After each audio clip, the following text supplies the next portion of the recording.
Welcome to Molalla River State Park.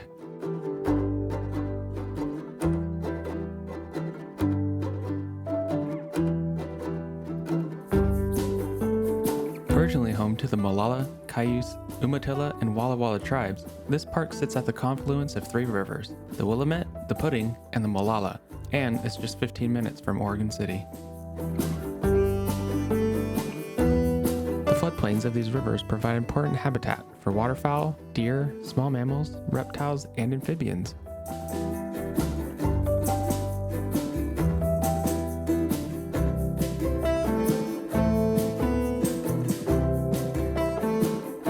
One of the main attractions of this park is the access to the Willamette River Greenway Trail.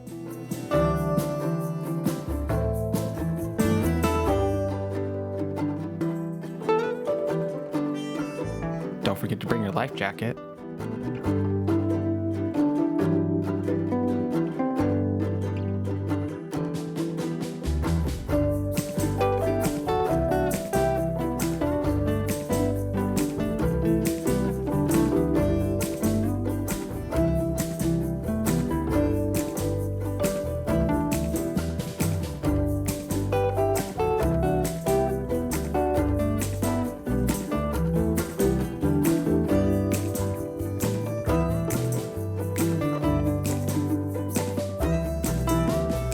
Have an adventure at Molalla River State Park.